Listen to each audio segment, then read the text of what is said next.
মিনারের পাশে একটা আরবি ক্যালিগ্রাফি করা হয়েছিল, সেই আরবি ক্যালিগ্রাফিটাকে গিয়ে এভাবে মিশিয়ে দিচ্ছি, কখনো চলবে না।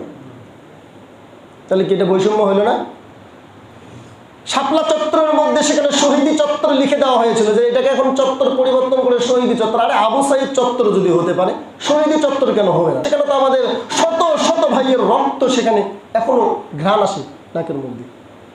তাহলে কেন সেটা শহীদি চত্বর হতে পারবে না?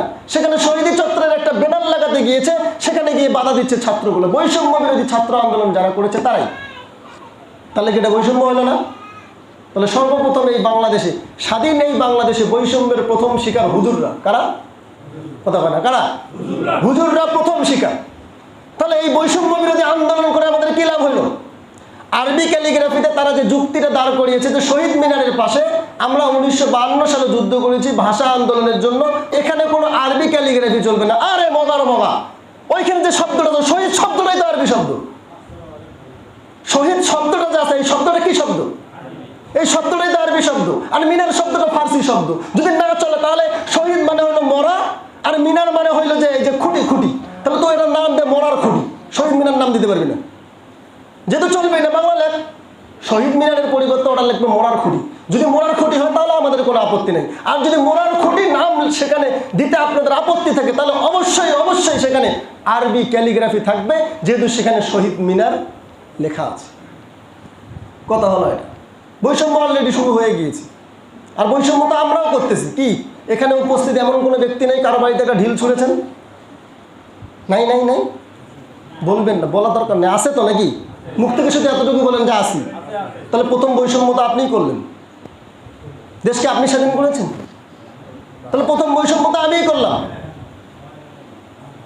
না ভাই, এগুলো না। হয়তো কথাগুলো একটু গরমভাবে বললাম, এটা দুঃখে বললাম, কারণ রাষ্ট্রের যেই সমস্ত জিনিসগুলোকে নষ্ট করা হচ্ছে, বিশেষ করে অফিস আদালতগুলোতে পুড়িয়ে দেওয়া হচ্ছে, ভাই এগুলো তো রাষ্ট্রীয় সম্পদ, এগুলো তো আপনার সম্পদ।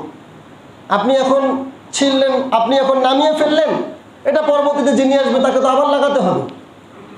তিনি যদি লাগান, তিনি কার টাকা দিয়ে লাগাবেন? আপনার আমার টাকা দিয়েই তো লাগাবেন। একটু বুদ্ধি খাটান, একটু বুদ্ধি খাটিয়ে চলেন। আসলে এগুলো আমাদেরই ক্ষতি। আর আমাদের আশেপাশে যেই সমস্ত ভাইরা আওয়ামী লীগ করতো, তাদের সাথে আমরা কেন জুলুম করব? তারা তো আমাদেরই ভাই। সকাল হলেই কি তার মুখটা দেখি না? আজকে হয়তো তাকে আমরা মারধর করে বিদায়, নেতাদের সাথে তো পারলাম না। এই দেশ সকলের দেশ। বৈষম্য বিরোধী ছাত্র আন্দোলন নতুন করে তারা যে কমিটি গঠন করেছে, এই কমিটির মধ্যে হিন্দু আছে। কি আছে? দেখেন নাই?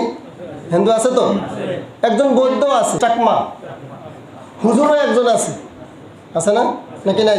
নাস্তিকও আছে, আস্তিকও আছে। এরা সকলের সমন্বয়ে একটা বোর্ড গঠন করেছে, যেন এই বাংলাদেশ এতদিন পর্যন্ত যে বৈষম্যের শিকার হয়েছে, এতদিন পর্যন্ত যে জুলুম নির্যাতনের শিকার হয়েছে, এতদিন পর্যন্ত মানুষগুলো শুধু বলতো যে কখন এই হাসিনার বিদায় হবে, কখন এই আওয়ামী লীগের বিদায় হবে, কখন এই সন্ত্রাসদের বিদায় হবে। আর তারা দোয়া পড়তো, গত সপ্তাহে বলেছিলাম যে রব্বানা আখরিজনা মিন হাযিহিল ক্বরিয়াতিজ যালিমি আহলুহা, ওই সমস্ত লোকদের মতো দোয়া পড়তো, হে আল্লাহ আপনি আমাদেরকে এই জালেম সম্প্রদায় থেকে বের করে অন্য কোনো সম্প্রদায়ের কাছে নিয়ে যান। এই জালেম সম্প্রদায়ের কাছে আমরা টিকে থাকতে পারবো না।